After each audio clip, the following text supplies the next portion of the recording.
Voilà, bienvenue à l'espace table ronde de ce salon pour cette table ronde qui s'annonce passionnante sur le thème de la femme dans l'industrie au XXIe siècle. Nous avons avec nous 5 femmes pour parler de leur expérience, de leur carrière. Nul doute que la session sera passionnante. Donc n'hésitez pas à nous rejoindre.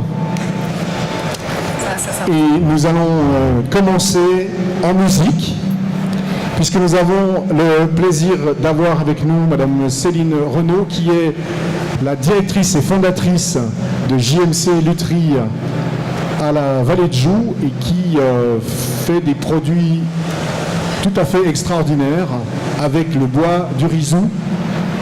Et donc nous allons commencer en musique, doucement, sereinement. Madame Renaud, c'est à vous. Merci beaucoup. Saviez-vous que le bois peut chanter? L'épicéa de résonance, c'est ce qui est au cœur de notre métier, JMC Lutherie. Et j'aime bien cette thématique aujourd'hui de la femme dans l'industrie au XXIe siècle, parce que moi, j'aime à parler de notre métier comme la lutherie au XXIe siècle. Quand on dit lutherie, on imagine violon, guitare. Oui, c'est vrai, nous avons commencé par construire des guitares en épicéa de résonance.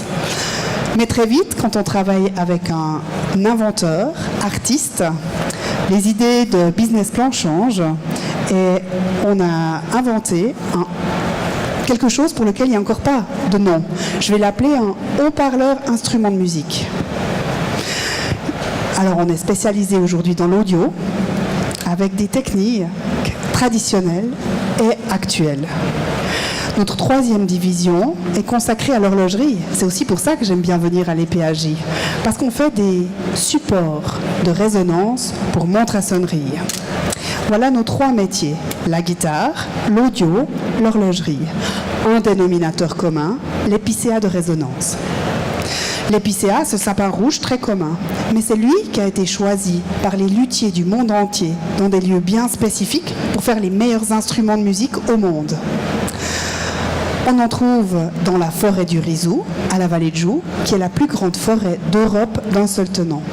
Pour qu'il soit absolument parfait, il ne doit pas avoir de nœud, pas de poche de résine.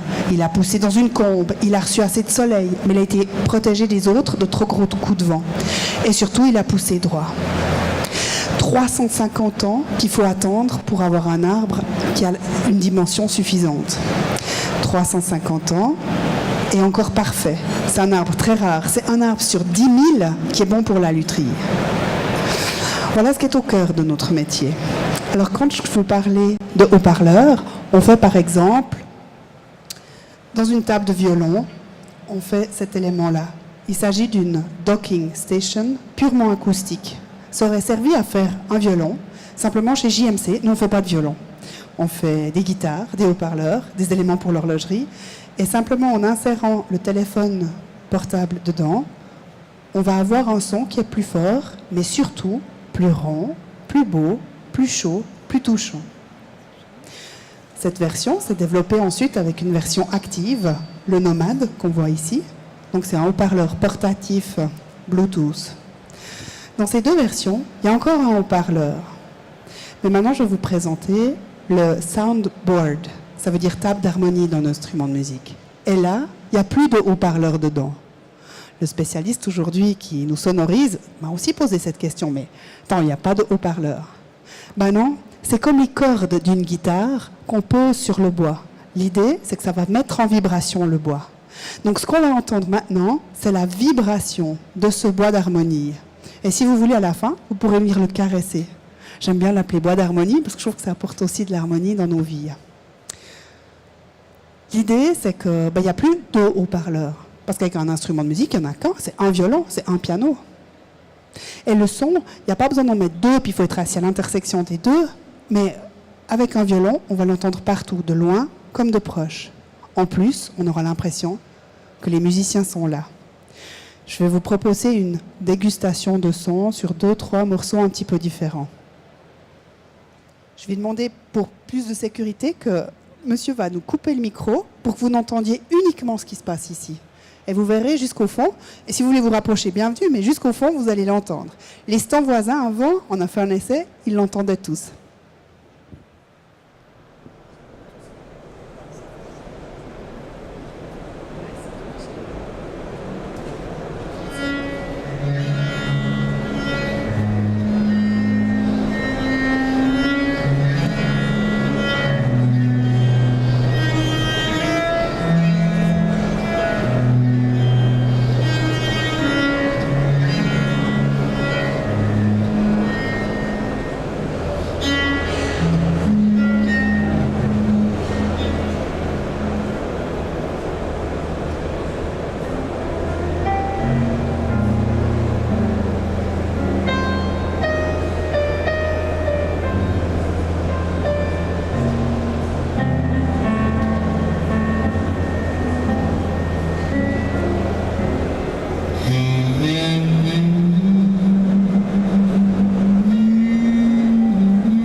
Quelque chose d'autre maintenant pour rameuter peut-être encore d'autres personnes.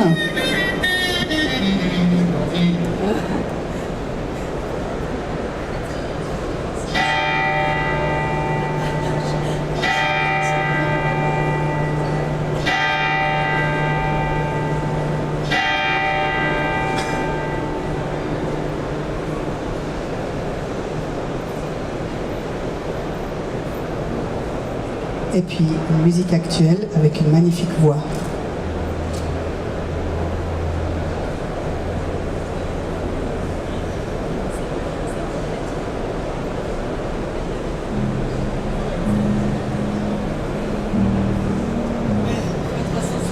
Hello, it's me. I was wondering if after all these years you'd like to go over everything.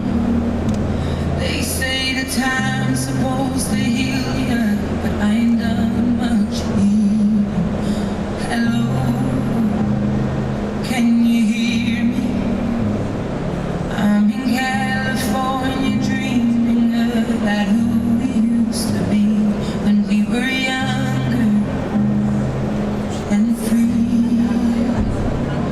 I've forgotten how it felt before the world fell at our feet. There's such a difference between us and a million miles.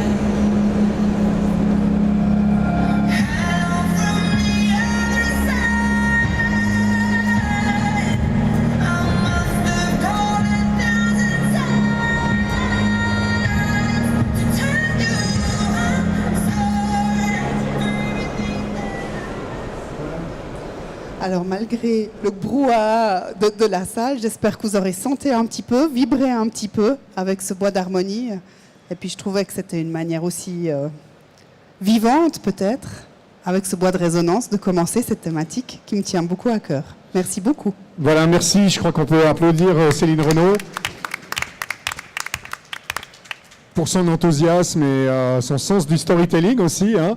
De ce côté-là, elle a un petit avantage concurrentiel hein, sur le côté spectaculaire de cet instrument, je crois qu'on peut l'appeler comme ça. Donc, vous avez pu vous présenter.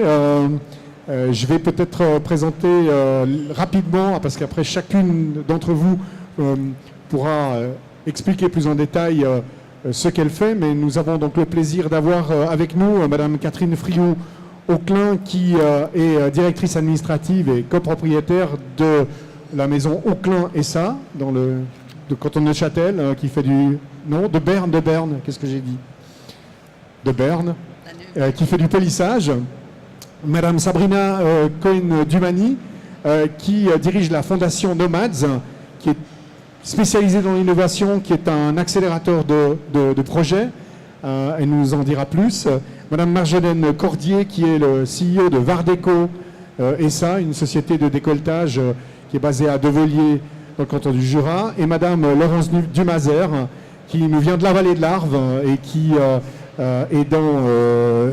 est directrice de la société Alpes Usinage.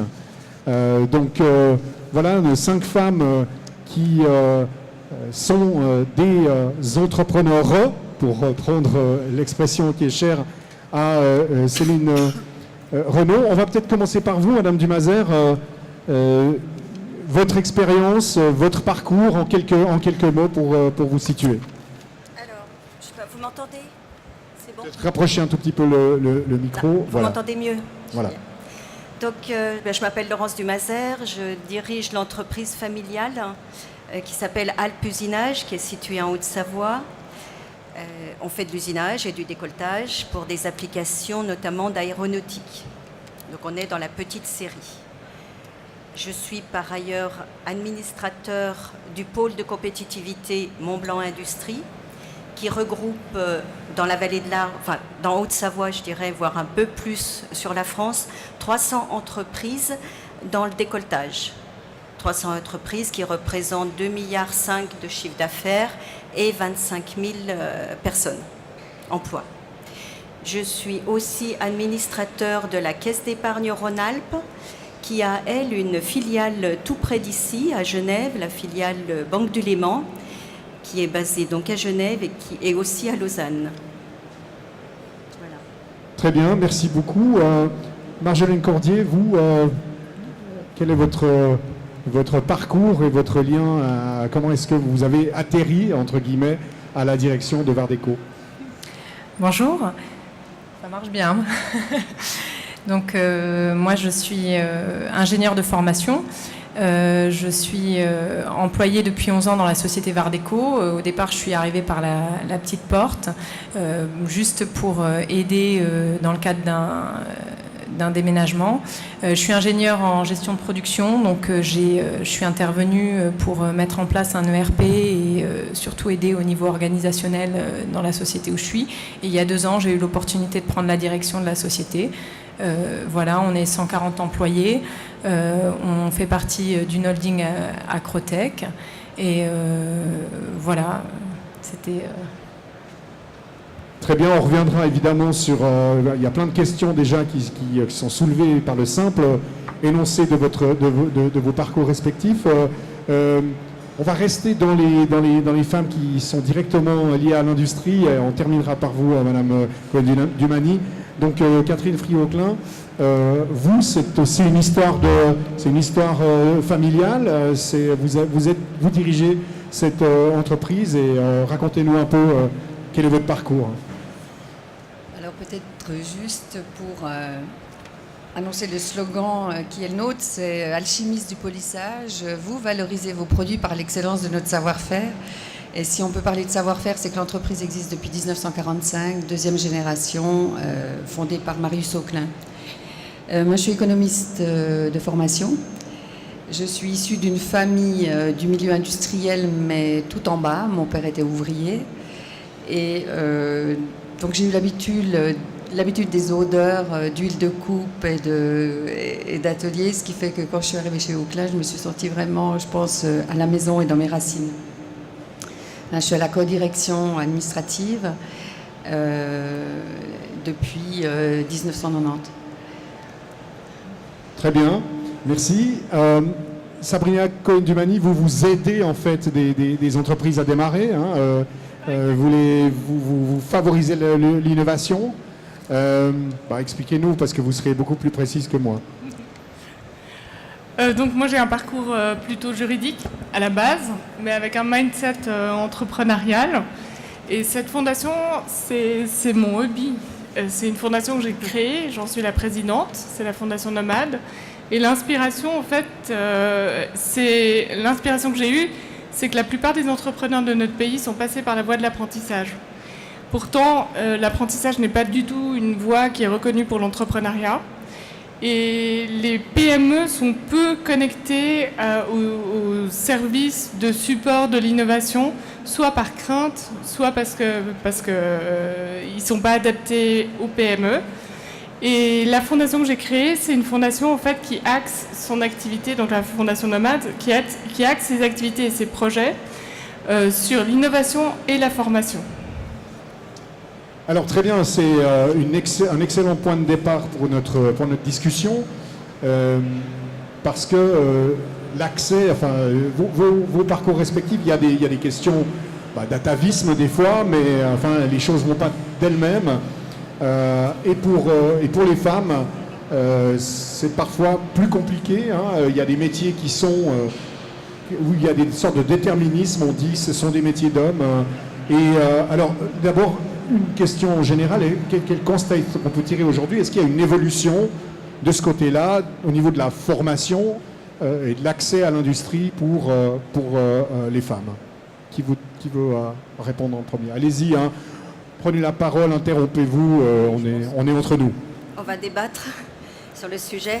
Je crois savoir quand même qu'il y a peu de femmes qui choisissent ces formations dans le domaine de l'industrie, dans le domaine scientifique, alors qu'elles ont tout à fait les capacités.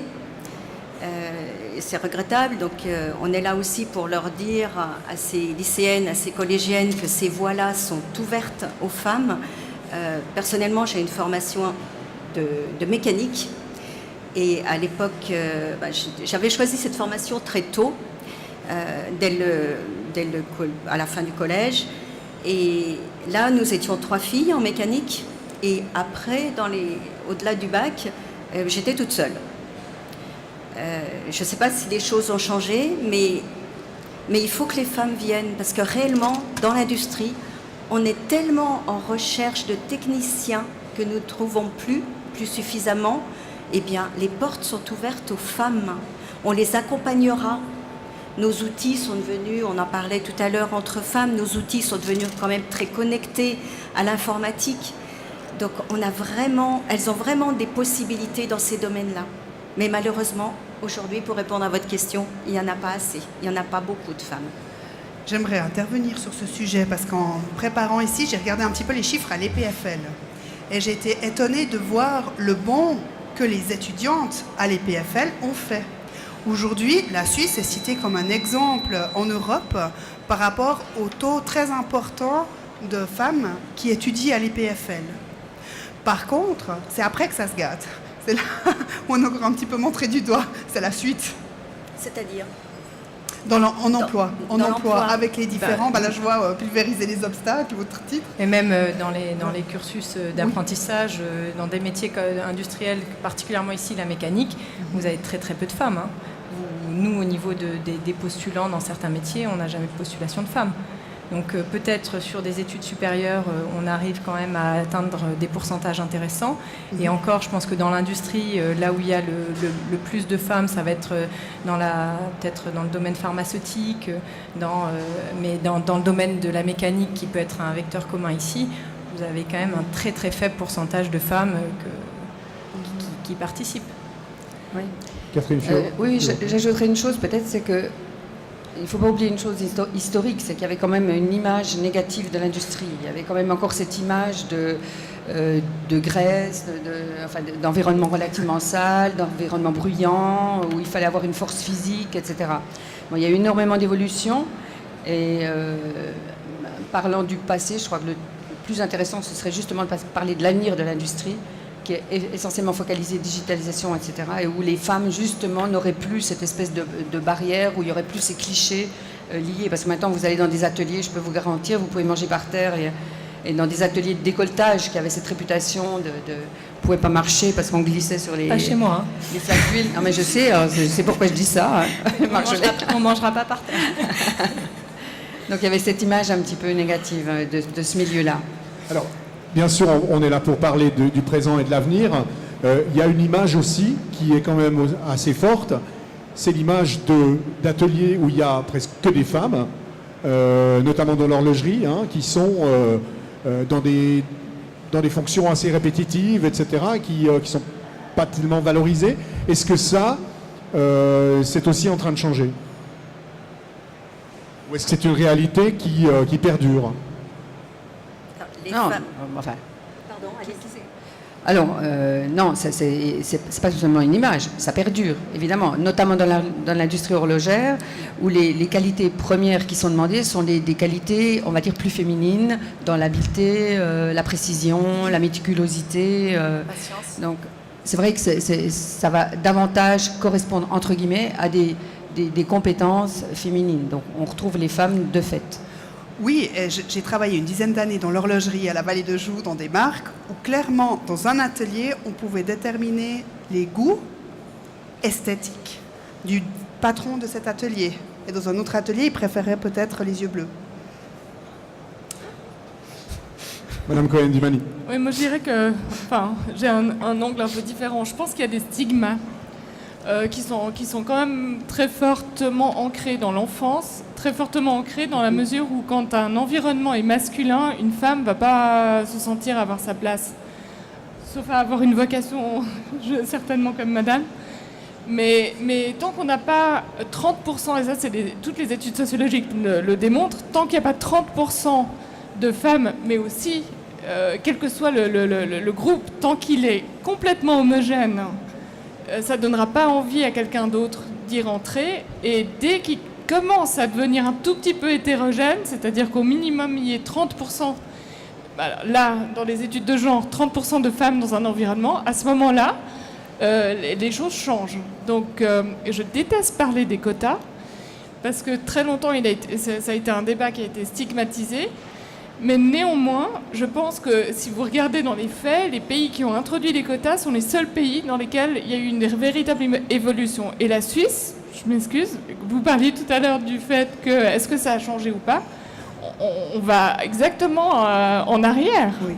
On est en train de descendre dans la fameuse égalité salariale où les salaires sont en train de nouveau de se creuser, les écarts de salaire. les écarts sont en train de se creuser et je pense que à moins de vraiment avoir une volonté politique claire de changer, ça ne va pas changer. Et quand vous avez un Parlement qui a majorité masculine, et quand vous avez vu ce qui s'est passé au Conseil des États, ça fait un peu peur pour notre pays et pour les nouvelles générations qui viennent. Alors, on avait prévu d'aborder cette question des quotas. Elle s'applique évidemment à plein de domaines dans l'industrie, dans le monde de l'emploi. On peut le faire maintenant, on peut rester un moment sur la formation. C'est un petit peu comme vous voulez. Moi, je préférais qu'on y revienne un peu plus tard. Peut-être un mot sur la formation, oui. alors. Parce que la formation... Est-ce que les filières se sont améliorées? Est-ce qu'il y a des filières maintenant Il y a dans incitent tout, les femmes? si vous voulez, par exemple, dans le domaine de l'apprentissage, dans tous les secteurs de l'apprentissage, s'il y a des douches, par exemple, qui sont ou des toilettes, ça a l'air tout bête, mais dans les centres de formation, c'est hyper important. Il n'y avait pas de toilettes ou de douches féminines. Donc c'était, par exemple, dans la mécanique auto, c'était un petit peu un problème. Donc maintenant, tout est fait dans les structures pour accueillir des femmes. Néanmoins, il y en a très peu. Pourquoi? Parce qu'encore une fois, les formateurs sont des hommes, les élèves sont des hommes, dans les entreprises, il y a des hommes. Donc tant que justement la proportion sera trop élevée au niveau des genres et que le public ne sera pas suffisamment hétérogène, il va y avoir ces freins, et ces freins sont acquis très jeunes, dans l'enfance. Oui, Sabrina, vous avez parlé de la culture aussi. C'est vrai qu'on voit dans les métiers du bois des jeunes femmes qui veulent choisir cette filière, mais qui disent que le frein familial et puis des amis est très important, parce que les gens rigolent, qu'ils disent « Ah bon, tu fais bûcheron ?» Ou il y a vraiment une pression, je dirais, de l'environnement, et là c'est culturel. Moi-même, je suis une maman d'une fille de 6 ans, je me rends compte que je dois vraiment, quand on parle formation, lui dire, mais ose faire ça. Elle dit qu'elle veut faire militaire. Oh. Son petit copain à l'école lui dit, en aucun cas. Ben voilà, ça commence ici, c'est de lui dire, mais tu as le droit de faire ce que tu veux, et fais-le. Ça commence par les enseignants, ça commence par les parents, ça c'est sûr. Puis il faut qu'il y ait des modèles également. Oui. Quand on a des modèles, on voit les choses différemment. Je veux juste relever une chose. Nous sommes 5 femmes ici. Et vous allez entendre des discours très différents de l'une et de l'autre. Mais il y a une chose que vous devez savoir, c'est que Marjolaine, Laurence et moi, nous avons été élevés en France. Alors, je ne vais pas vanter la France, je vais simplement dire que l'histoire a fait que les femmes ont dû avoir des activités professionnelles qu'elles n'imaginaient pas simplement parce que les hommes étaient au front. Dans ma famille, qui est d'origine suisse, toutes mes tantes travaillaient. Toutes les femmes de la famille travaillaient à l'usine notamment, puisqu'on venait de la région de Peugeot, Sochaux. Donc toutes les femmes travaillaient dans l'une ou l'autre des industries. C'est vrai que quand on a vécu ça enfant, on ne se demande pas si on a le droit d'aller travailler à l'usine. Je veux dire, en face de chez moi, il y avait un atelier de décolletage. Mon père il me disait, si ça ne va pas à l'école, ils engagent, tu peux aller bosser là. Et voilà, donc on était formatés comme ça. Et la notion de modèle, que ce soit au niveau industriel ou n'importe quoi, elle est fondamentale. Quand on peut s'identifier à une femme, quand on est gamine, c'est clair que tout change. Les portes sont ouvertes. Alors justement, peut-être poursuivons là-dessus. Est-ce que dans vos entreprises, d'abord, est-ce que c'est une question un petit peu difficile pour vous, est-ce que vous êtes des modèles? Est-ce que vous sentez qu'est-ce qu'il y a en effet de votre présence à la tête de vos entreprises sur votre capacité à inciter des femmes à vous rejoindre, et puis qu'est-ce qui aujourd'hui peut déclencher cette envie chez les femmes, chez les jeunes femmes, de s'engager dans un métier industriel? Je voulais juste rajouter quelque chose après, madame. C'est vrai que le modèle est très important. En ce qui me concerne, j'ai pas choisi la mécanique par hasard. Toute petite, j'ai eu la chance d'avoir un frère, donc je jouais à la poupée, mais je jouais aussi avec son mécano. Ça, je pense que c'est accessible à toutes les petites filles. Mais après, j'avais des parents qui avaient un atelier de décolletage. Donc, tout enfant, j'étais très proche d'eux. Donc, pour moi, choisir la mécanique n'était pas un frein, c'était naturel, c'était normal. Donc, le modèle est important. Alors, aujourd'hui, qu'est-ce qui peut inciter? Est-ce d'abord, vous pouvez être des modèles ou des incitations? Est-ce que vous percevez ça? Et puis, quelles sont finalement les barrières à lever ou alors au contraire les opportunités? Regardons ça d'un point de vue positif. Alors, je pense que des modèles, on l'est forcément, en tout cas pour les femmes autour, parce que on n'est pas nombreuses, donc très fréquemment, on nous félicite d'être parmi tous ces hommes et de réussir à trouver notre place dans cette jungle. Par contre, c'est sûr qu'au niveau des mentalités, il doit se faire quelque chose pour que la femme puisse trouver sa place. Moi, je suis arrivée en Suisse il y a 11 ans. Assez rapidement, j'ai eu un enfant. J'ai demandé à l'inscrire à la crèche à 100%. Ils n'avaient jamais eu un enfant inscrit à la crèche à 100%. Et tout ça pour pouvoir pratiquer mon activité professionnelle. Donc c'est sûr que déjà dans le modèle même économique, il y a des mentalités qui font qu'à un moment donné, des parents, particulièrement une femme, ne doit pas vraiment travailler à 100%. Et pour pouvoir accéder à des postes, en tout cas à responsabilité, je pense que c'est indispensable qu'on puisse, dans les mentalités, changer et dans l'organisationnel, changer. Le premier frein, il est à mon avis déjà au niveau structurel et mentalité. Parce que les mamans, quand je vais à l'école, qui me regardent et qui me disent « Ah, tu travailles à 100%. » Voilà. Donc ça veut dire que implicitement, vous êtes une mauvaise mère, c'est ça? Moi, je pense pas. Non, mais bien sûr, en tout cas, cette mentalité-là, elle est un petit peu une toxique. culpabilité. Voilà. Après, c'est une question d'organisation, c'est une question de... les maris peuvent aussi travailler moins. C'est une question d'organisation. C'est pas parce qu'on travaille moins qu'on est une meilleure mère, en tout cas. Catherine Friot-Auclin, en préparant cette discussion, vous m'expliquiez que dans une autre de vos activités, une activité politique, vous aviez déplacer les horaires des séances de comité pour que les femmes puissent mieux y assister. La question, alors on a parlé de l'environnement de travail, la question d'avoir des douches, des toilettes, etc. Mais la question de l'adaptabilité des horaires aussi, est-ce qu'elle est cruciale, est-ce qu'elle est sensible? Alors, au préalable, je vais peut-être juste dire que, d'une part, dans mon entreprise, j'ai 3/4 de femmes. Et puis, l'entreprise Auclin a toujours eu entre 2 tiers et 3 quarts de femmes. C'est évidemment lié à notre activité. Enfin, juste pour dire qu'on a une grande expérience dans ce domaine. Ce qu'il est important de dire, je pense que nous sommes aussi, évidemment, nous avons une mission quelque part. Alors, je ne veux pas me la faire. Mais du moment qu'on est arrivé aux places qu'on occupe maintenant, même si c'est des petites places de patronne, je crois qu'on doit vraiment avoir une fonction de promotion de nos pairs.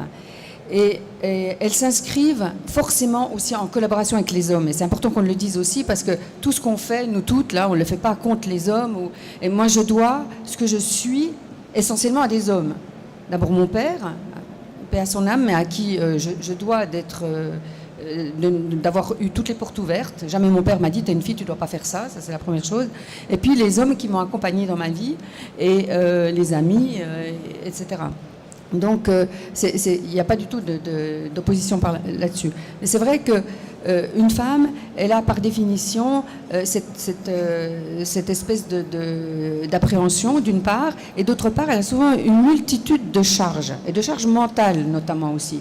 Alors soit des charges qui font que, comme les modèles ont toujours été élaborés par les hommes, et ce n'est pas une accusation, c'est juste un constat, eh ben, il y a des séances qui ne peuvent pas se faire parce que les gosses sortent de l'école, parce que je parle des mères de famille. Maintenant, c'est vrai qu'une femme célibataire, elle a une forme de liberté qui peut s'identifier à celle des hommes.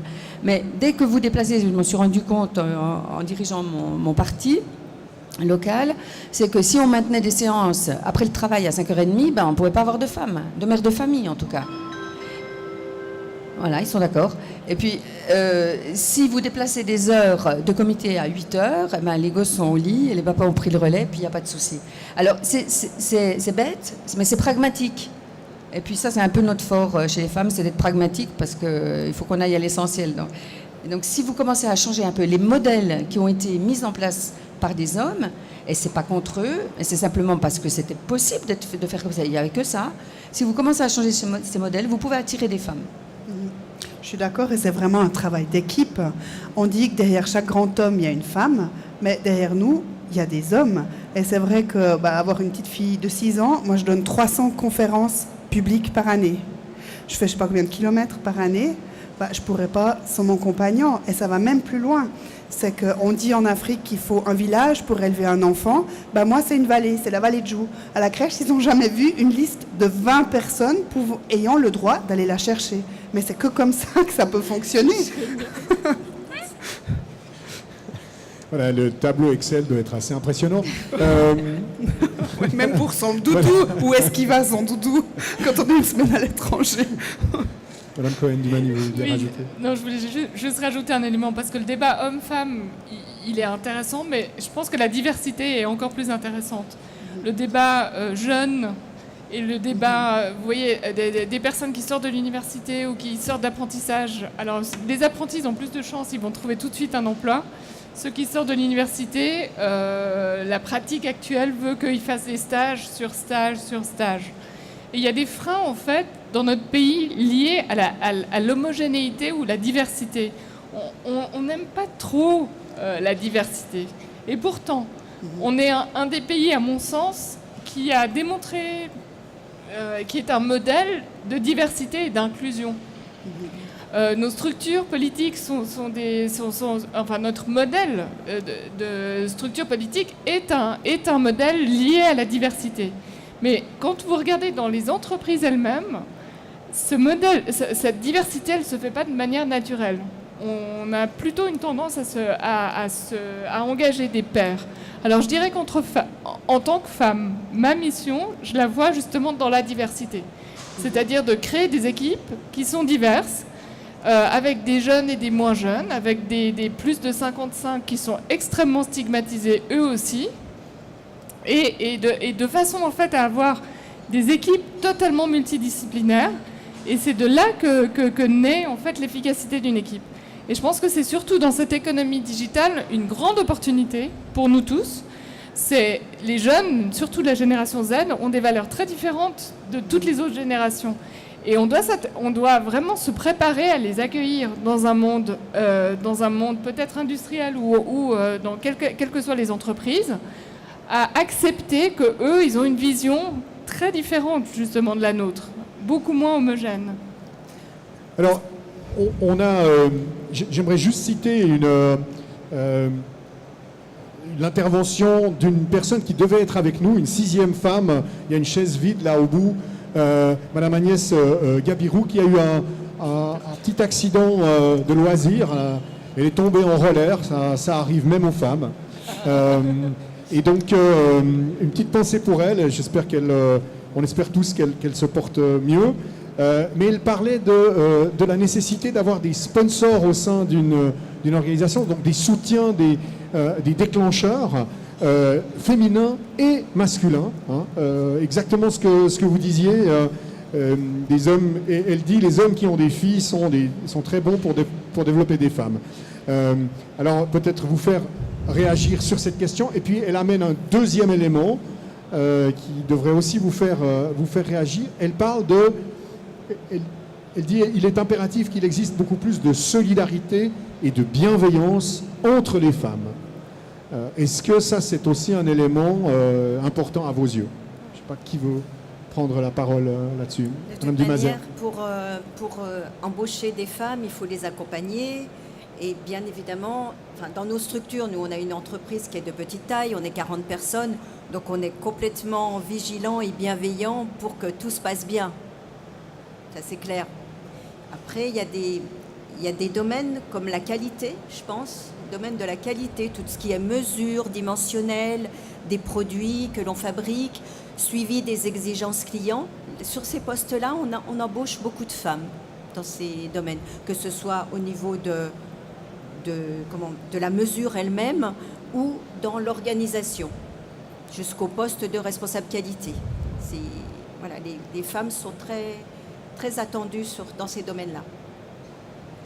Ouais, je pense que je fais partie de plusieurs associations féminines, soit le BPV, le Cersus des administratrices.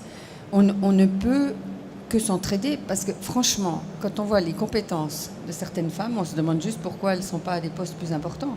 Elles ont tellement un souci de se former, justement, qu'on ne peut pas faire autrement. Moi, je ne pense pas qu'il y ait de problème de bienveillance entre les femmes. Vraiment, on est plutôt solidaires en général. Voilà, après, il faut avoir la volonté de féminiser ces entreprises ou de les rendre diverses. Je rejoins également l'intervention de Sabrina sur les différences d'âge et culturelles, tout ce qu'on veut. De toute façon, ça fait du bien. Et je pense que si on veut aussi que sur des postes un peu plus basiques, on arrive à avoir cette diversité, il faut qu'en haut, on montre l'exemple et qu'on soit capable de travailler ensemble. À partir du moment où l'équipe encadrante et l'équipe managériale montrent cette diversité, je pense que les mentalités ont changé, les gens sont prêts à accueillir des femmes, mais il faut avoir la volonté de le faire.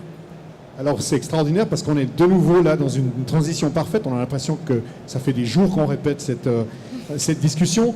Maintenant, l'idée c'est de parler effectivement de la question de l'encadrement, du statut, de l'accession à des postes à responsabilité.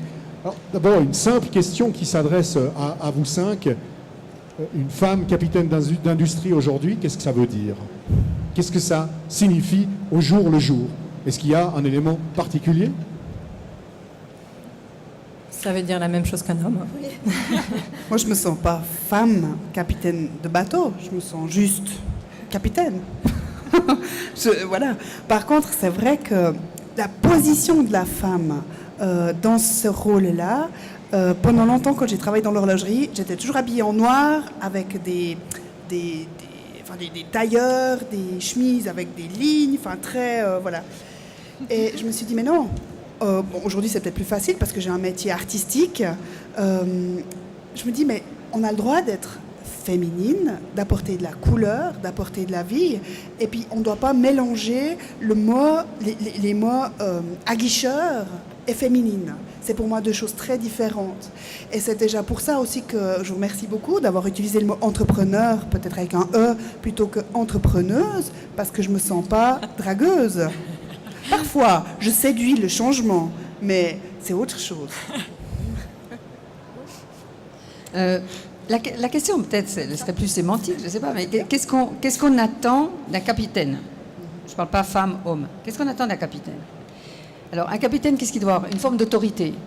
Qu'on me dise si les femmes ont moins d'autorité que les hommes. Il faut un intellect. Qu'on me dise que les femmes n'ont pas le même intellectuel qu'un homme. Qu'on me dise qu'il faut du courage. Qu'on me dise que les femmes ont moins de courage que les hommes. Faux, elles en ont plus. Et j'aurais des exemples, c'est pas contre ces messieurs, mais quand on voit ce que les femmes doivent faire en même temps et assumer, je peux vous dire que je suis admirative du courage de certaines femmes. Qu'est-ce qu'il faut comme compétence encore pour être capitaine? Une certaine résistance physique. Qu'on me prouve que les femmes n'ont pas de résistance physique. On peut continuer. Tout le monde a encore des idées. C'est tout. On ne doit pas se poser la question en termes de genre. Il faut se poser la question en termes de compétences. Et qu'on me dise s'il y a vraiment des compétences typiquement féminines et des compétences qui sont que masculines. Je ne le pense pas. Ouais, je voulais juste rajouter, en général, le débat homme-femme m'agace particulièrement. Donc ça fait quelques minutes que vous êtes agacé là. Parce que justement, ça a tendance en fait à stigmatiser encore plus. Mais je constate que dans la plupart des panels et des conférences et Dieu sait quelles interventions publiques, il y a très peu de femmes. Et quand je pose la question comment ça se fait, d'abord on me regarde mais pourquoi? Ah ouais, t'es une femme, c'est encore une féministe qui pose la question. Ben moi je pose la question de on est à peu près à part égale dans notre société, comment ça se fait que quand on doit parler de sujets de société, on donne la parole que aux 50% masculins et pas à l'autre 50%. C'est encore une fois une vision de la société qui est complètement clivée, qui n'est pas réelle. On nous fait, si vous regardez, enfin si je tire un peu le trait, c'est comme si le monde était masculin et puis que les femmes n'existaient pas dans certains panels. Je me rappelle d'une conférence il n'y a pas très longtemps organisée par Swisscom, les Digital Days. J'ai regardé autour de moi, il n'y avait que des hommes, il y avait des costumes gris, des cravates. Il y avait peut-être 2, 3 femmes, mais très peu. Sur les panels, c'était pareil. Et ça, c'est culturel. Je vous cite juste j'ai un de mes amis qui est patron et qui a lancé une des plus grosses conférences dans les pays d'Europe de l'Est, dans le domaine du digital. Et quand je parle de ça avec des personnes en Europe de l'Est, ils rionnaient parce que les économies communistes n'ont pas du tout ce clivage, puisque les hommes et les femmes travaillaient.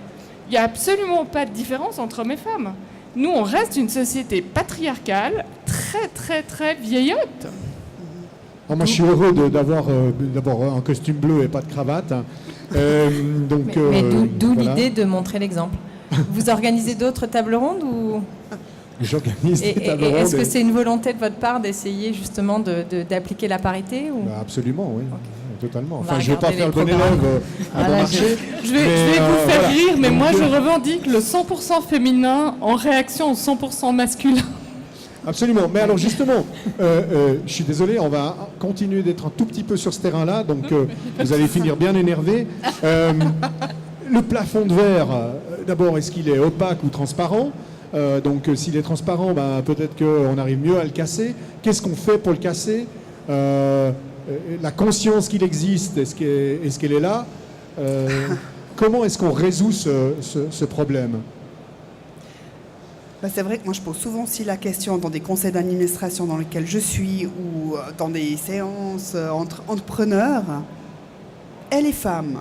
Alors, vous vous posez la question, puis des fois, je reçois des réponses aberrantes. Ah bah tiens, on n'y a pas pensé ou on a oublié. Non mais, voilà. Ou exactement comme vous l'avez dit, Sabrina. Ah ben c'est parce que toi, t'es une femme féministe et tout ça. Puis je dis non.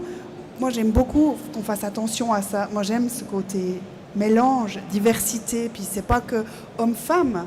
Ça peut être homme, femme, enfant. Je vais prendre un autre exemple. Ça revient dans la forêt. Dans le Jura, les arbres les plus anciens, on les appelle les arbres présidents.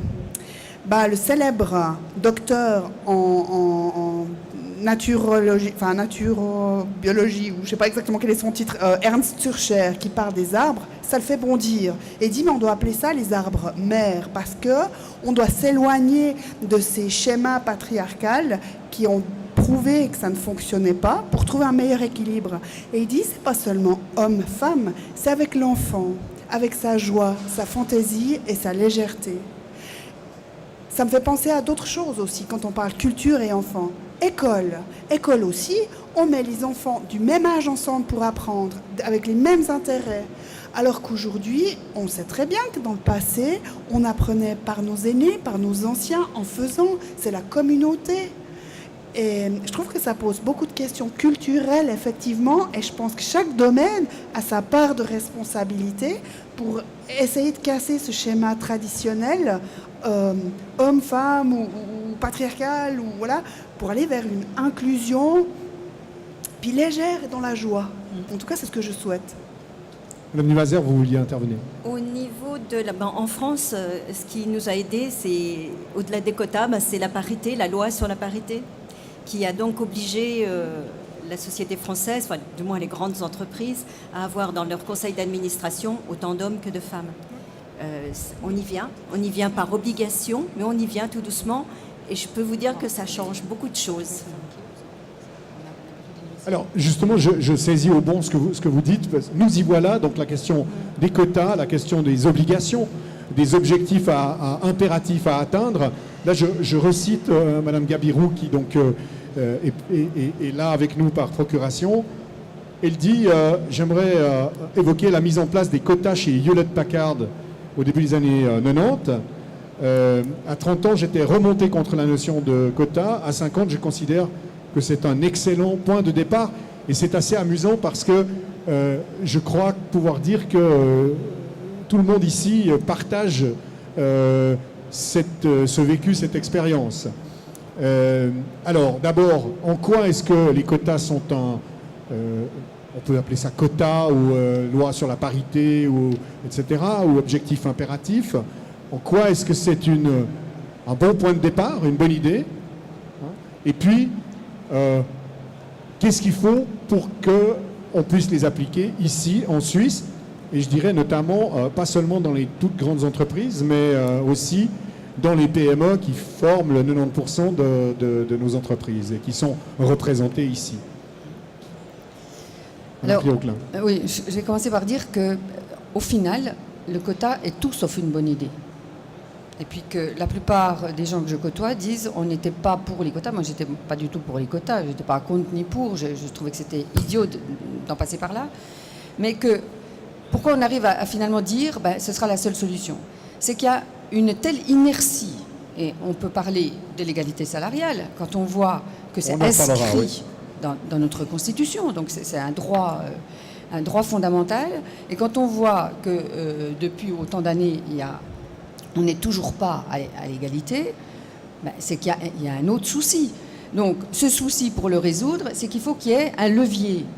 Et moi, je suis pour les quotas dans le sens où c'est un levier pour amener à avoir plus de femmes, et aux positions de cadre, et dans des positions d'administratrices. Et si on dit à un moment donné, on a 5 chaises, et il y en a une qui ne sera jamais occupée par un homme, et ce sera une femme, à un moment donné, alors une, ce ne serait pas suffisant, il en faudrait sur 5, 2,5, mais il faut voir aussi que c'est un mouvement qui s'auto-alimente. C'est-à-dire à partir du moment où vous avez une femme, on fait l'expérience, on se rend compte en plus que c'est bien, donc on a envie d'en avoir une deuxième, et que petit à petit on peut arriver comme ça. Mais je crois qu'on va devoir inévitablement, et ceux qui sont contre les quotas, la seule chose qu'il leur restera à faire, c'est de mettre des femmes. Il n'y aura pas de quotas. C'est vrai que je félicite la France parce que si on regarde dans les chiffres, en 2010, c'était 15%, je crois, de femmes qui occupaient des postes dans la gouvernance des entreprises. Et puis avec l'introduction des quotas, vous êtes arrivé en 2016 à 42%. Et c'est vrai que moi aussi, j'étais contre ces quotas parce que je suis pour les compétences avant tout. Mais en fait, les quotas disent pas c'est 50% de femmes. Et puis ce côté revendicateur, c'est délimiter un cadre, et ça a commencé par être introduit dans des entreprises de plus de 500 personnes. Ensuite, ce qu'on a dit, c'était 40% au minimum de chaque genre. J'aime déjà beaucoup comme c'est formulé, justement, dans cette inclusion, puis c'est pas du 50-50. Mais c'est vrai que moi aussi, aujourd'hui, je me dis, mais sans législation, on n'arrivera pas à faire un changement, mais sans sanction non plus, parce que l'Espagne a aussi appliqué ses quotas. Et puis, ils n'ont pas appliqué de sanctions et rien n'a changé. Un autre exemple, c'est les Pays-Bas, que je connais bien, parce que mon partenaire de vie vient des Pays-Bas, donc pour lui, c'est marrant, déjà dans la culture, hein, il y a des choses très évidentes qui, pour nous, chez nous, ne le sont pas. Il lave mes culottes. Mais il y a des choses qui ont eu lieu, et les pays nordiques, d'une manière générale, font qu'ils ont augmenté vraiment cette participation avec des quotas, je dirais, où on n'a pas revendiqué absolument le 50% partout, mais où on a quand même poussé avec une législation et une application des sanctions. Pourquoi les quotas me paraissent indispensables? C'est que, d'abord, mérite aussi pour les mêmes raisons, parce que ça devrait pas exister. Mais comme ça existe, je pense que c'est absolument indispensable, parce que derrière ce débat des quotas, on dit toujours ah non, mais les quotas, il ne faut pas qu'il y ait des quotas, parce que sinon, alors, parce qu'on revendique la compétence. Comme si il n'y avait pas de femmes compétentes. Alors qu'en réalité, il y en a plein, mais on ne les choisit pas. Alors s'il y en a plein et qu'on ne les choisit pas, c'est qu'il y a un vrai problème, et que là, moi je pense qu'il faut passer à la législation, et la législation avec sanction. Parce que, étant juriste, c'est certain que si vous avez des lois et que vous n'avez pas de sanctions, elles ne serviront à rien. Dans le fond, on pourrait imaginer un quota qui dirait il faut 100% de personnes compétentes, et là on aurait plus de femmes, c'est ça que vous dites. Merci. Oui. Mais vous savez, la notion de quota, elle dérange personne au niveau du Conseil fédéral. Hein. S'il n'y avait pas de quota quelque part lié aux régions linguistiques de notre pays, voilà, on pourrait avoir un Conseil fédéral constitué essentiellement d'hommes suisses-allemands. Imaginez. C'est un vide, ça. Oui. Oui, je vous en prie. Je pense que derrière ce débat sur les quotas, il y a aussi une vision de société. Si on regarde maintenant l'économie digitale et la façon dont elle se développe, c'est une économie qui, pour ma part, manque un peu d'humanité. La geek economy, la fameuse geek economy. Et vous voyez qui est derrière les manettes de la geek economy? C'est l'homme blanc. Il y a très peu de femmes à la Silicon Valley. Quand il y en a qui sont mises à la tête de grosses boîtes, c'est en général en période de crise. Alors c'est assez marrant par rapport à ce que vous disiez tout à l'heure. Est-ce que les femmes, quelles sont les qualités des femmes? Très souvent, dans une crise, on se rend compte que les femmes arrivent mieux à résister, ou qu'on met une femme quand il y a une crise. Mais et qu'on lui fait ensuite porter le chapeau. On se souvient de l'exemple de Carly Fiorina, par exemple. Mais ce que je voulais dire par là, c'est que si on tient compte de la diversité, alors on va avoir une société qui va avoir un projet différent. S'il n'y a qu'une minorité de personnes au pouvoir, quelles que soient les sociétés ou quel que soit le système, vous allez avoir une société homogène qui n'est pas inclusive. Et je pense qu'il est très très important, de nos jours en particulier, avec les changements technologiques et la rapidité de ces changements technologiques, d'être très conscient que si on n'a pas une diversité, on n'arrivera pas à y faire face. Alors, il y a une phrase qui revient souvent, qui est souvent aussi le fruit d'une expérience vécue, c'est qu'il est difficile de promouvoir des femmes à des postes à responsabilité. Alors, est-ce que c'est une excuse facile ou est-ce que c'est une réalité? Première question. Et deuxième question, qu'est-ce qu'il faudrait faire pour modifier cet état de fait, si tant est qu'il est réel?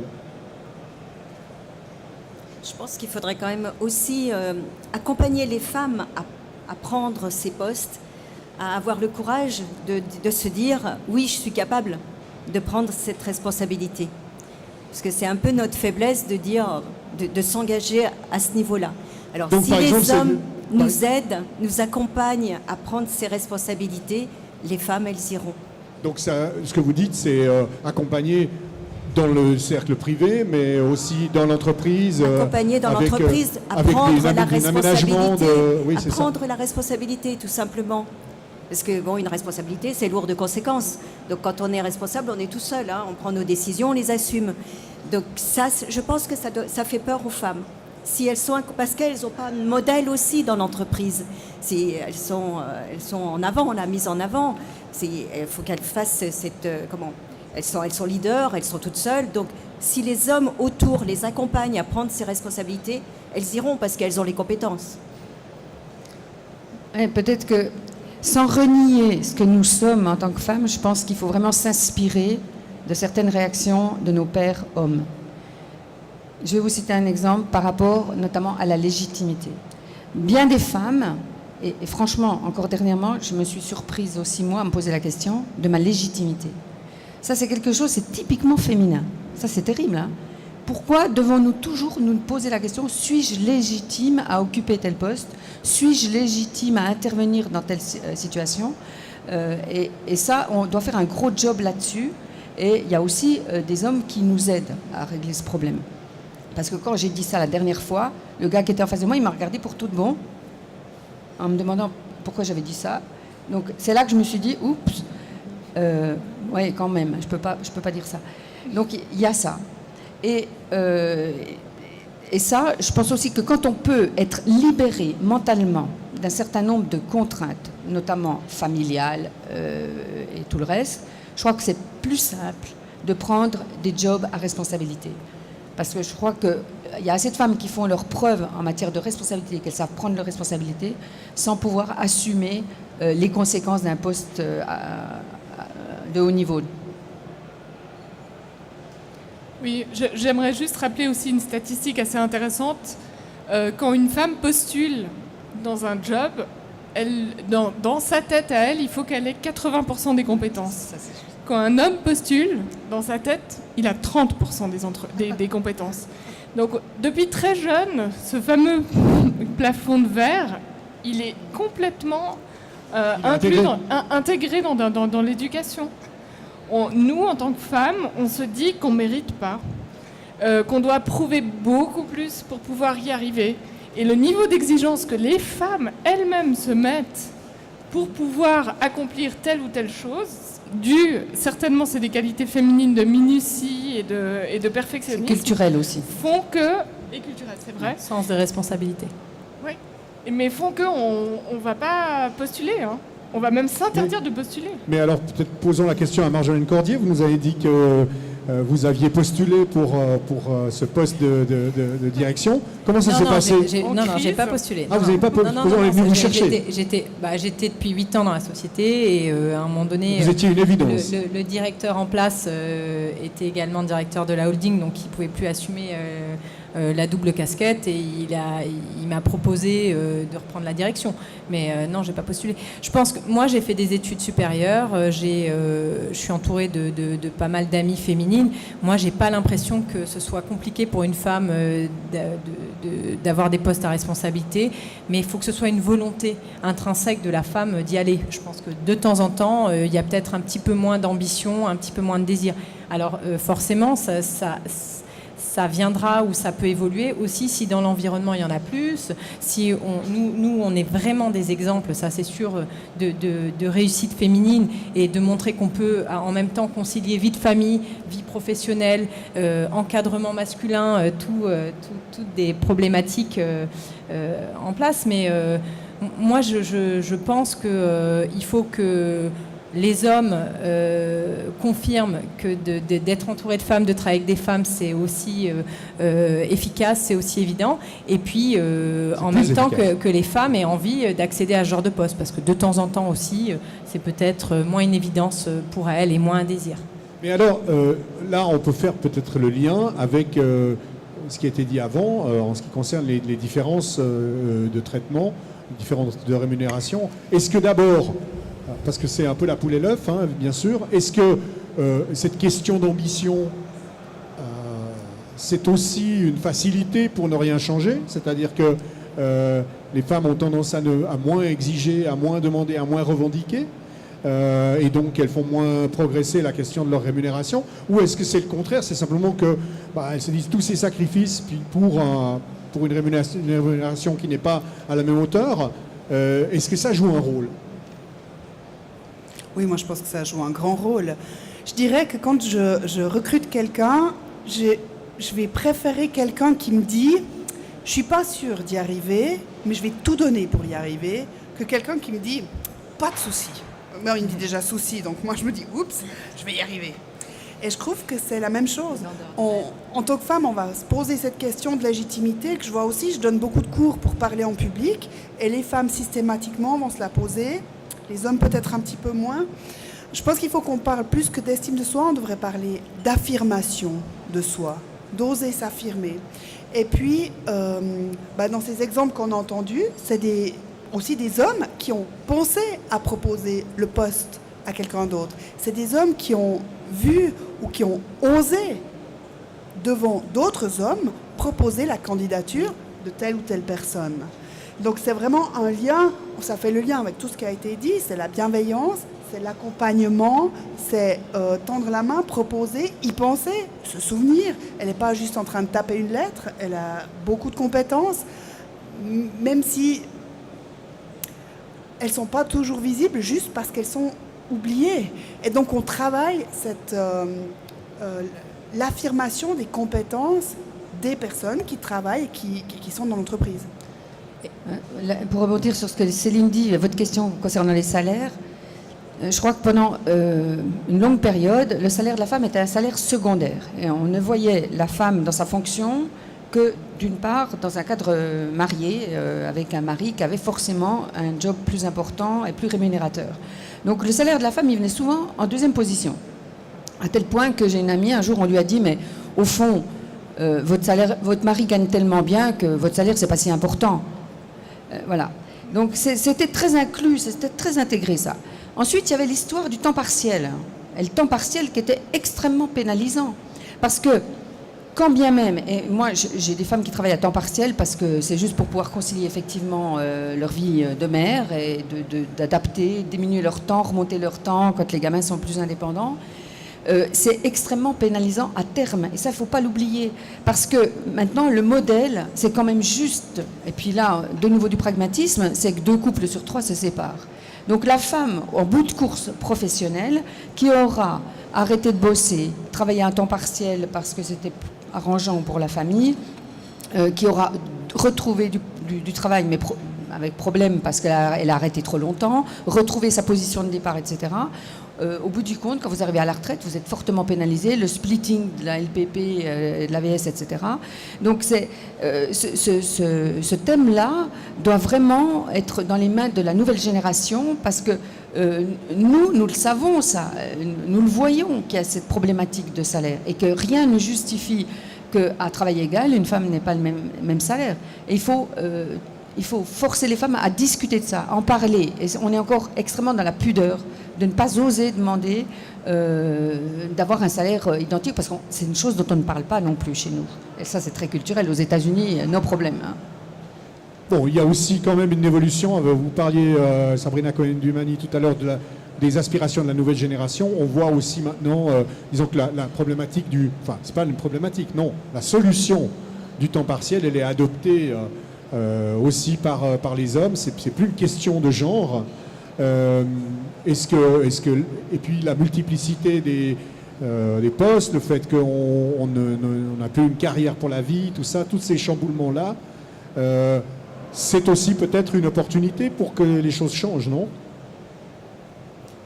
L'opportunité sera aussi, je dirais, plus on sera nombreuses, nous les femmes, à être présentes dans les postes à responsabilité, plus on gommera cet écart de salaire qui n'est pas négligeable, parce que je crois qu'en moyenne, il est de 15%. Hein. Donc plus on sera nombreuses, les freins vont aussi se réduire, les freins pour que les femmes prennent ces postes, et voilà, la situation s'améliorera, je pense. Mais vous avez raison sur la nouvelle génération, modification d'horaire, modification de parcours professionnel, tout ça engendrera cette modification. Et puis les nouvelles technologies qui vont aussi être beaucoup plus compatibles avec la vie encore un peu classique de la femme. Avant qu'on passe à une petite session de questions-réponses avec notre audience extrêmement attentive, et on peut les remercier, peut-être un dernier aspect, parce que dans le fond, l'intitulé de cette table ronde, c'est « La femme dans l'industrie au XXIe siècle ». Alors, ça saute peut-être pas à l'esprit, mais dans le fond, au départ, hein, mais après cette heure et demie de discussion, on peut presque en être convaincu. Et si c'était par l'industrie, justement, par le domaine industriel, que ce changement arrivait, et dans le fond, j'aimerais vous poser cette question générique aux 5. Qu'est-ce que l'industrie a comme atout pour faire avancer la place des femmes en son sein? Alors, Marjolaine Cordier. déjà dans l'industrie, il y a plusieurs secteurs. Je pense qu'il y a des secteurs très féminisés, le textile, la pharmacie, où la place de la femme, elle est évidente. Parlons peut-être de notre vos domaine, industries, de notre domaine à du nous. domaine qui Par est contre, représenté dans ici nos domaines à nous, ce c'est salon. très très faible. Aujourd'hui, nous, en tant que femmes, à des postes à responsabilité, on travaille essentiellement avec des hommes. Donc, il faut aussi imaginer l'adaptation dont on doit faire preuve pour pouvoir trouver une place, parce que forcément, les discussions sont masculines, les intérêts sont masculins. C'est sûr que plus il y aura de femmes, plus ce sera facile pour les suivantes de s'intégrer et de trouver leur place. Moi, je pense que en tout cas, par le système organisationnel, aujourd'hui, on peut très facilement trouver des hommes, des femmes à des postes de management. Nous, j'ai l'impression que ça se diversifie. Par contre, peut-être sur le côté plus opérationnel, il y a quand même des domaines où là, la mixité va être un peu plus dure à faire. Mais comme d'habitude, si on a un exemple au-dessus et qu'on revendique le côté normal et évident d'une diversification, je veux dire, le temps fera que tout ça évoluera dans le bon sens, comme ça évolue depuis certaines années. Parce qu'on arrive, nous, quand même, moi, j'ai 35 ans, j'ai jamais eu l'impression que la femme n'avait pas sa place au milieu des hommes, dans des postes à responsabilité, dans des métiers techniques. Mais c'est après une question de centre d'intérêt. Parce que forcément, j'avais peut-être pas l'envie d'aller mettre les mains dans l'huile pour faire. Il y avait quand même des qualités et des compétences qui m'intéressaient plus que d'autres. Mais tout ça, ça se simplifiera avec le temps. Alors, je vais en rajouter une couche aussi sur ce que dit Marjo, parce que moi, je suis depuis 30 ans dans l'industrie et dans ce domaine horloger et dans ces PME horlogères.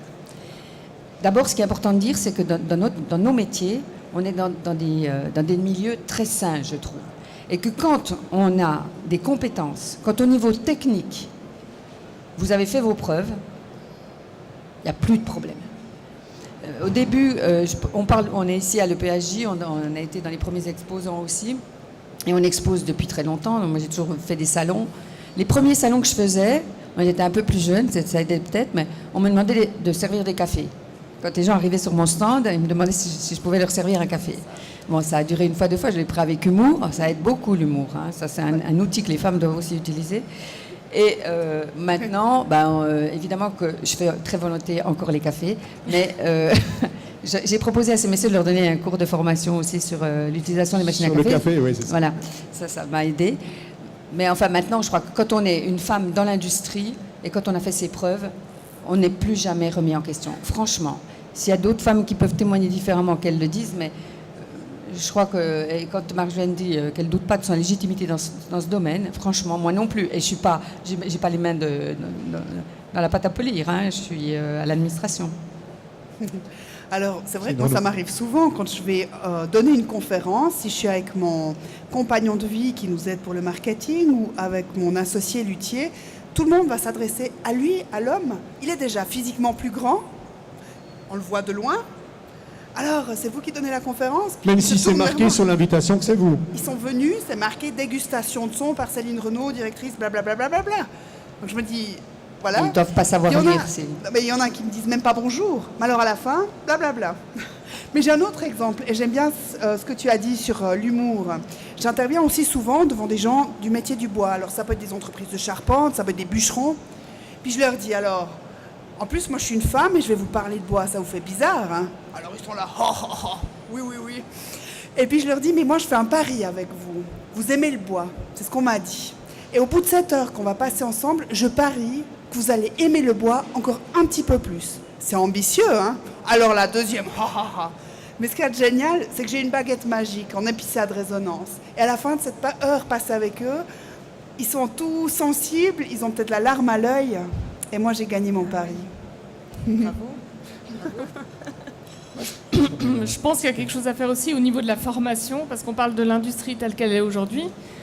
Maintenant, la vague ou les vagues successives qui vont arriver avec la technologie vont faire que ça va être une industrie encore plus automatisée, peut-être moins dans votre domaine horloger aussi.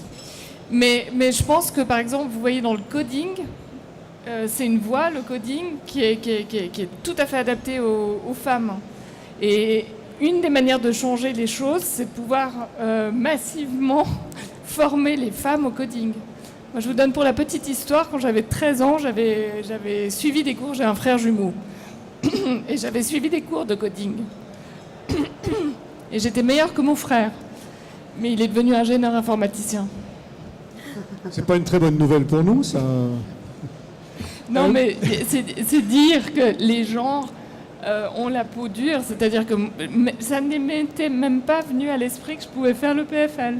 Parce que déjà à l'époque, le PFL, c'était vraiment essentiellement masculin, puis des drôles d'hommes.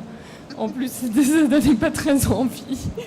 Donc, c'était un milieu un peu fermé, quoi. Mais donc, je pense que la culture, c'est une chose, la formation, c'en est une autre. Nos petites filles, il faut absolument les former dans les métiers techniques et technologiques. Et puis, je pense que la technologie va peut-être apporter quelque chose. Puis, j'aimerais peut-être rajouter un élément qui me paraît essentiel. Si vous regardez les générations Z et leurs valeurs, dans leurs valeurs, il y a les valeurs de partage qui sont très importantes. Et je pense que cette nouvelle génération qui a des valeurs, j'aime pas dire femme-homme, mais il y a des valeurs féminines et des valeurs masculines. Les valeurs féminines sont beaucoup plus dans le partage. Les hommes ont des valeurs féminines aussi. Et dans ce nouveau monde qui va devoir être construit, parce que c'est à nous de le construire, il ne va pas s'imposer à nous, il y a vraiment ce trait des valeurs féminines qu'on va pouvoir mettre en avant. Et je pense qu'il est très important que les femmes soient plus présentes dans le domaine du travail, quel qu'il soit, que ce soit dans l'industrie ou ailleurs, pour être sûr que ces valeurs de partage, on puisse vraiment les développer. Alors, vous parliez de vagues, excusez-moi, je vais juste rebondir là-dessus. Il y a une autre vague, évidemment, dont on n'a pas encore parlé, et peut-être qu'elle ne joue pas de rôle, qui a libéré la parole des femmes. C'est la vague MeToo, c'est cet aspect aussi.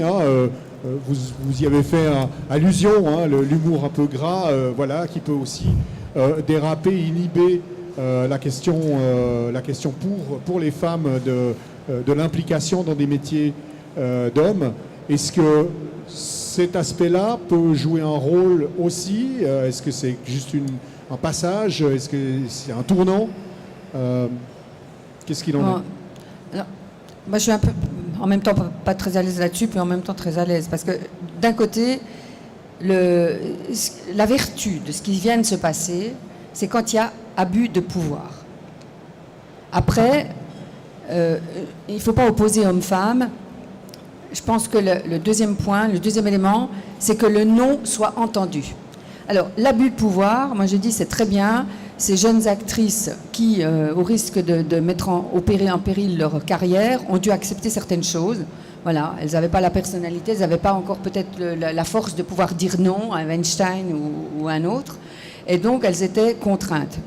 On peut rencontrer ça dans des entreprises où un chef va, vis-à-vis d'une petite secrétaire, on va reprendre des clichés, mais avoir exercé un pouvoir où plutôt une jeune femme ou plutôt une femme en état de faiblesse, c'est-à-dire typiquement divorcée de gosse qui veut garder son boulot, elle va finalement passer par là, entre guillemets, pour garder son job. Ça, c'est très grave. Et ça devrait être condamné, condamné officiellement. Maintenant, pour tout le reste, ce qui serait très important, c'est simplement que le non soit entendu. Moi, il n'y a aucune femme ici qui va dire ça me dérange d'être draguée. C'est pas ça le problème. C'est pas ça le problème. Si à un moment ça va pas, puis on dit non, c'est qu'ils sont entendus, c'est tout. Il n'y a que ça qui compte. Il y a une seule chose qui me dérange un peu dans ces mouvements, c'est que la femme, c'est pas une victime. Et la position, je veux dire, on n'a pas accepté ça, on est libre, on peut le dire, mais par contre, j'aime pas trop la victimisation de la femme. Parce que à la fin, elle se situe finalement plus faible que l'homme, et c'est pas le cas. Donc oui, les choses graves, on les accepte pas. On n'est pas obligé d'accepter de toute façon certaines choses, même si à la fin, ça peut avoir un préjudice sur ce qu'on a. Mais ne victimisons pas la femme, par contre. Et c'est un peu ce qui me dérangeait à la fin dans l'utilisation. Oui, ça peut toujours déranger quand c'est trop amplifié. Cela dit, c'est très grave. Parce que quand le mouvement MeToo est sorti, moi j'ai posé la question à mes amis. Est-ce que toi, tu as subi des attouchements, du harcèlement, etc. 100% de mes amis avaient subi ça. Et elles n'avaient jamais osé en parler. Donc je pense qu'il y a aussi quelque chose de culturel et il y a quelque chose de bienfaisant dans le fait d'avoir mis sur la table un comportement inadéquat, pour qu'on puisse le nommer comme étant inadéquat. Parce que si on ne le nomme pas, on ne peut pas dire non, parce qu'on accepte. Et je pense que ça touche à quelque chose de très intime dans nos sociétés, parce qu'il y a beaucoup de pudeur et qu'on n'aime pas en parler, que nous les femmes, on est aussi très pudiques, et qu'on n'ose pas parler de ça. Mais ça m'a vraiment choquée de vérifier auprès de mon entourage et de voir la proportion des personnes qui avaient subi, alors quand je dis attouchements, petits attouchements, hein, dans le bus, je sais pas, quand j'avais 13 ans, on me touchait les fesses. Oui, mais j'en avais jamais parlé à personne, parce que c'était très gênant d'en parler.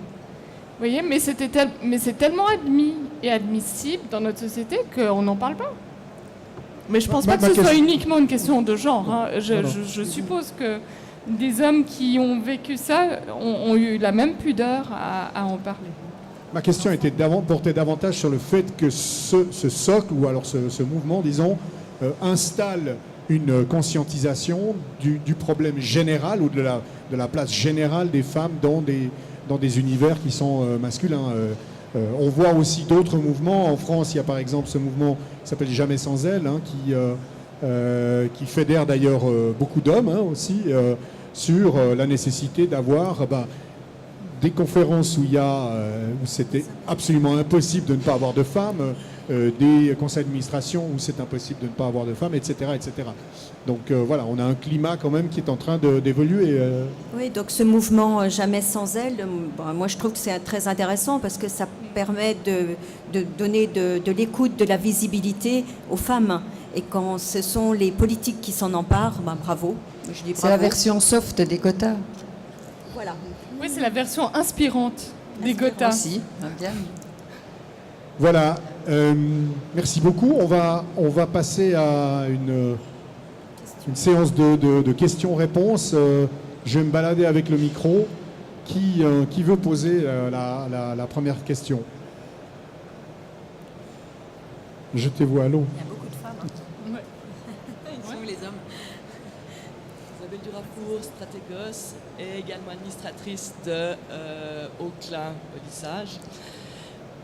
Pensez-vous que le phénomène de digitalisation que l'on voit aujourd'hui et qui est vraiment en train de se généraliser et qui va toucher toutes les entreprises, on observe qu'il s'accompagne également de changements en termes de management, et notamment d'un aplatissement des structures hiérarchiques et d'un fonctionnement plus par cercle de compétences. Est-ce que ça peut être, selon vous, une opportunité pour les femmes de se mettre un petit peu plus en avant et de faire valoir leurs compétences et de montrer qu'elles sont également capables de prendre des responsabilités dans le cadre de l'entreprise?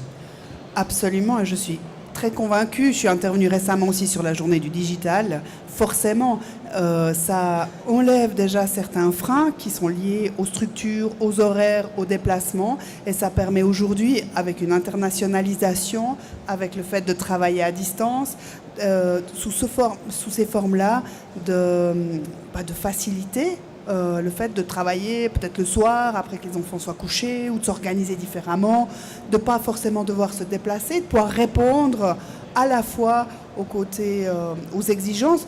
Je parle des mamans, mais je veux parler de tous les gens d'une manière générale. Et puis on a parlé du fait de l'affirmation de soi chez les femmes, mais il y a aussi certains hommes, il ne faut pas les oublier, qui sont très compétents, très sensibles, plutôt introvertis, plutôt timides, qui auront aussi beaucoup de peine à faire leur place. Et justement, je crois que par cette digitalisation, on arrive à mettre ses compétences, même si on est un introverti, en avant, en lumière, et dans ce cas-là, accéder à un cercle de clients ou un cercle professionnel pour arriver de manière plus facile à quelque chose qu'on n'aurait pas pu faire peut-être dans une structure plus hiérarchique avec beaucoup de niveaux.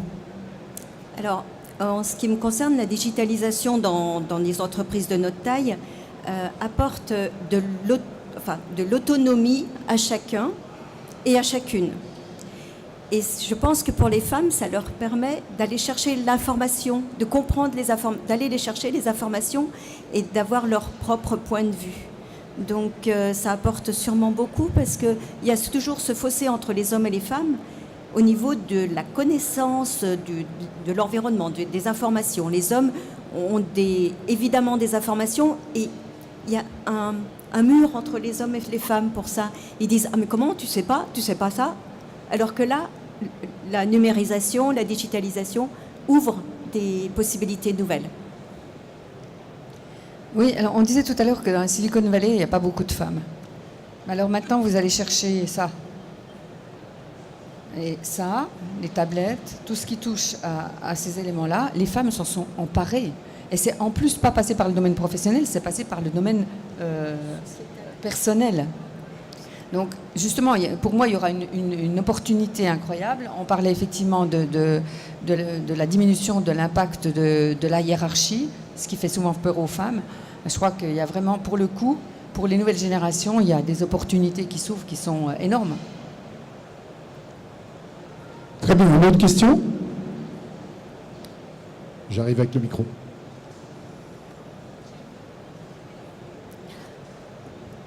Oui, bonjour, Véronique Zorzi, je fais partie de la presse technique, donc le bulletin d'information.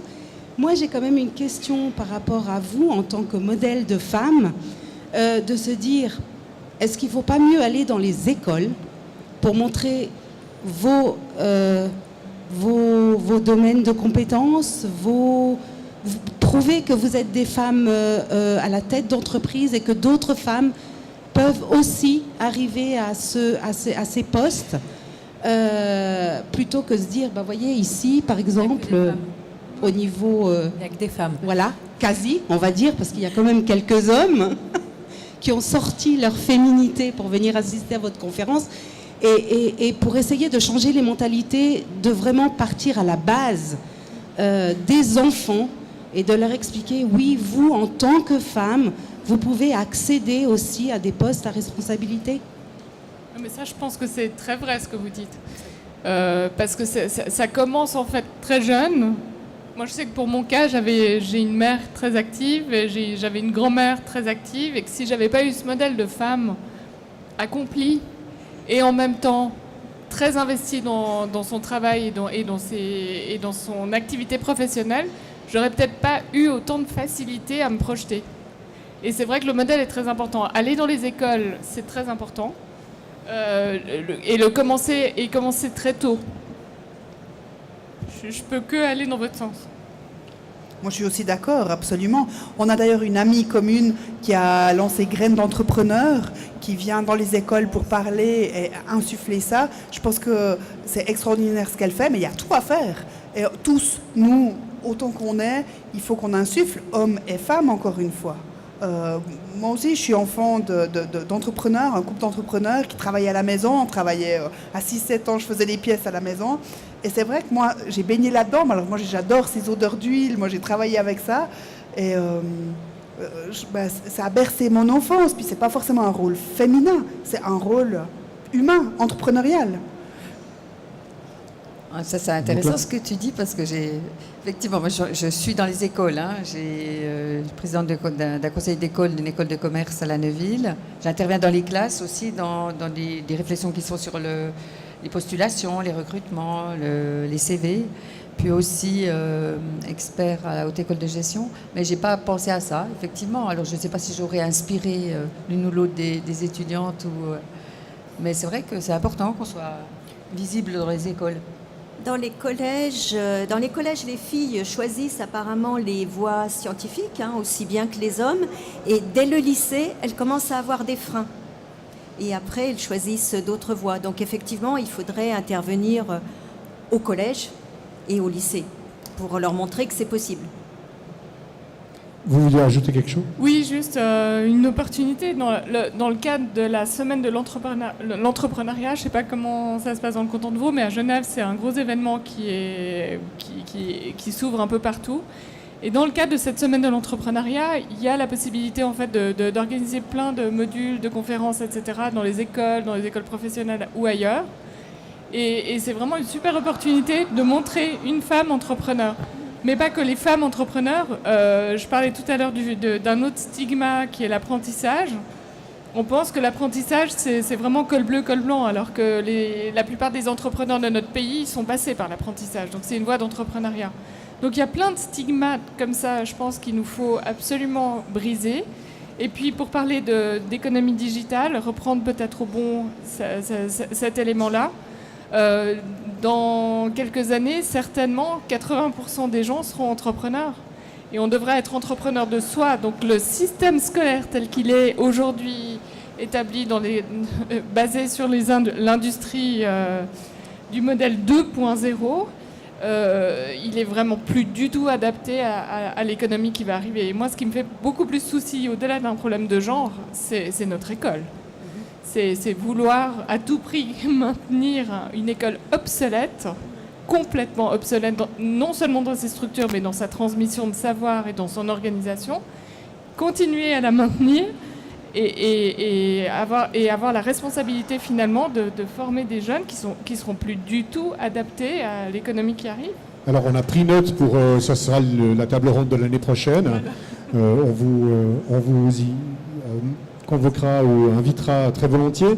Il y a peut-être aussi un aspect, une petite réflexion personnelle, une réponse à ce que vous disiez, parce qu'il n'y a pas que les jeunes femmes ou les filles à les sensibiliser dans les écoles, peut-être aussi les garçons, leur dire que c'est bien de travailler avec des femmes, c'est bien d'être dirigé par des femmes, que c'est bien d'avoir des femmes, même si après elles seront absentes un petit moment parce que voilà, elles devront avoir un congé maternité, mais voilà, il y aura peut-être aussi le congé paternité. Enfin, tous ces éléments-là sont constitutifs aussi de ce changement, il me semble. C'est sûr que les hommes doivent aussi nous promouvoir, sinon ça ne fonctionnera pas. On peut aller sur place vendre nos réussites, mais non, mais si on veut développer la place des femmes dans l'industrie, dans le monde du travail de façon générale, il faut que ce soit une volonté, et une volonté des hommes et des femmes. Je pense que de toute façon, moi je travaille dans un domaine vraiment masculin et j'observe vraiment que d'intégrer cette mixité, ça apporte quelque chose parce qu'on est différents, on a les mêmes compétences, mais en même temps on a tous des qualités, des défauts et j'observe quand même des qualités masculines, des qualités féminines. Mais ce qui est très très intéressant, c'est justement de faire travailler les gens ensemble et des fois une femme va favoriser la communication, va apporter un peu de douceur, va apporter des choses différentes et c'est ensemble que derrière on est plus compétent, on est meilleur. Mais nous on pourra aller sur place, montrer que ça existe, montrer qu'on en est capable, mais il faut aussi que ce soit une volonté masculine de promouvoir et de dire qu'est-ce que c'est bien de travailler avec des femmes aussi. Et si l'homme s'implique pas là-dedans, ça changera pas. Donc il faut que ce soit une volonté collective. Oui, au niveau des modèles, c'est vrai que juste une chose, c'est quand on est mère de garçons, on est aussi quelque part un modèle. Moi, j'ai 2 fils qui ont tantôt 22 et 26 ans. Et je vois dans leur attitude vis-à-vis de leurs copines, des étudiantes qui sont avec eux, ils sont très ouverts. Je veux dire, c'est pas une question. Voilà, c'est pas une question. Alors, est-ce qu'il y en a encore? Oui, formidable.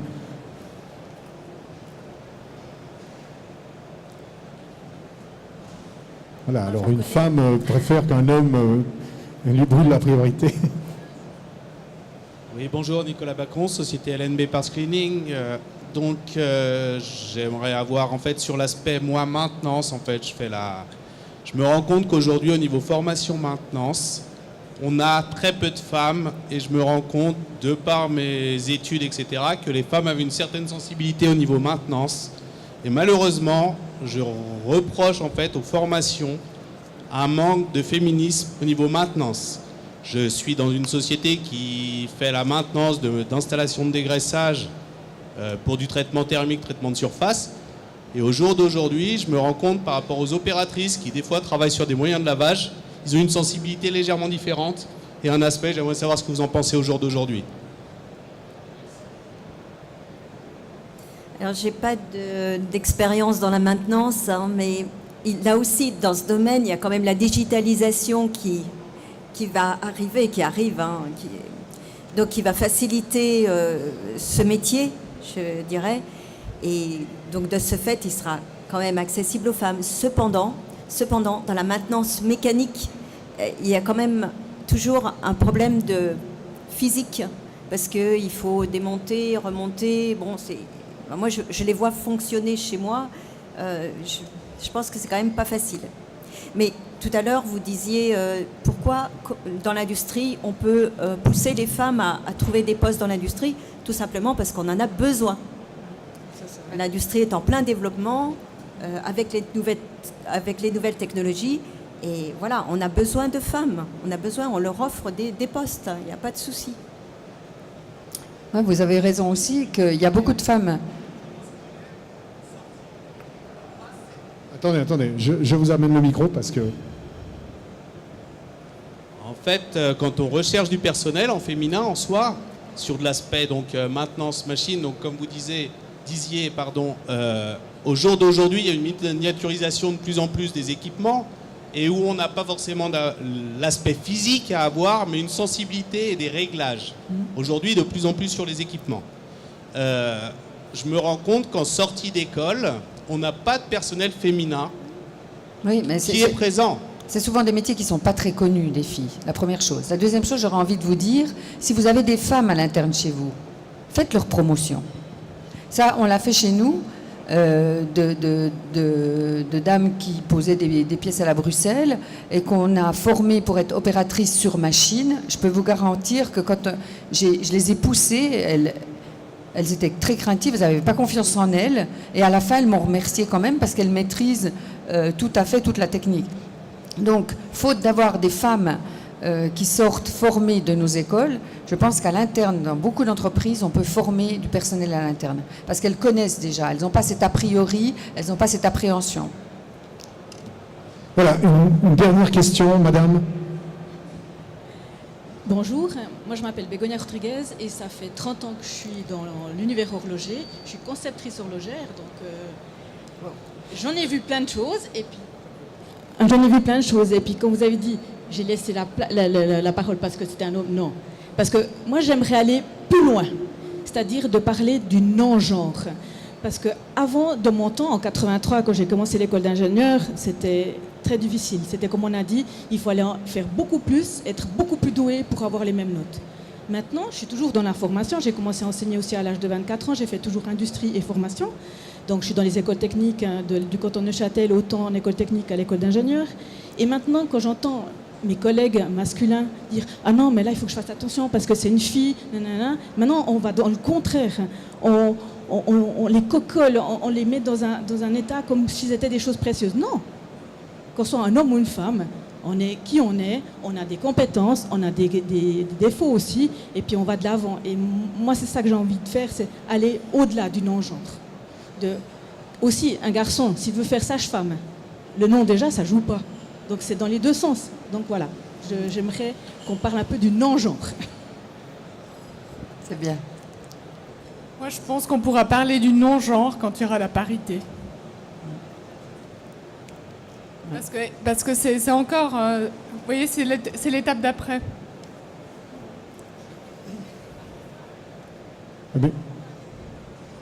Oui, d'être traité de la même manière, je suis tout à fait d'accord avec vous. Mais encore une fois, c'est de nouveau du perfectionnisme féminin.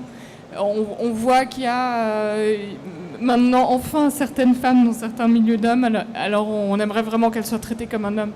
Mais c'est OK. Oui, comme des autres, je suis d'accord avec vous. Mais je pense que la question des quotas, c'est une question, ou la question de la parité, c'est une question de proportion. C'est pas une question de traiter mieux ou moins bien l'un ou l'autre. Je suis tout à fait d'accord avec vous il faut traiter tout le monde de la même manière. Mais là, on parle vraiment de proportion. Il n'y a pas assez. Et tant qu'il n'y aura pas les fameux 30% de proportion de femmes dans des milieux d'hommes et d'hommes dans des milieux de femmes, pareil, hein. C'est une proportion qui est grégaire. N'oublions pas que nous, les êtres humains, on est des animaux sociaux. Donc, dans le groupe, s'il n'y a pas ce fameux 30%, automatiquement, on a tendance à nommer des personnes qui nous ressemblent. Mais c'est vrai que j'aime bien aussi ce que vous avez évoqué sur le vocabulaire sage-femme, sage-homme. Comment on va lui dire ? Je pense que c'est une question culturelle et il faut qu'on travaille déjà sur le langage. J'ai évoqué avant le mot entrepreneur, entrepreneuse, mais ça existe sur tellement de métiers, même déjà directrice. Et j'ai adoré que vous soyez présentée comme une administrateur et pas une administratrice. C'est comme si le féminin des mots, un laitier, une laitière. Enfin, il y en a plein comme ça de mots qu'on peut prendre. Un scieur, une scieuse.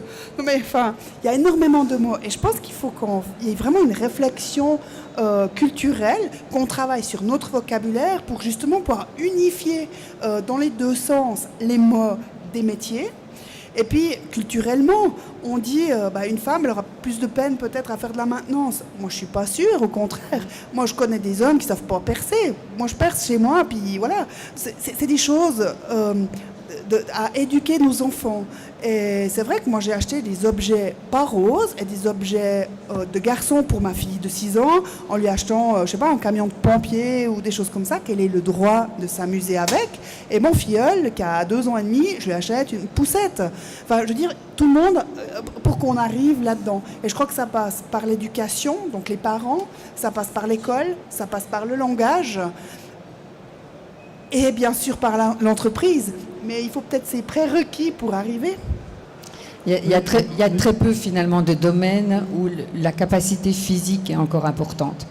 Est-ce qu'on s'est posé la question de savoir si une paysanne, elle portait moins à l'époque de charge?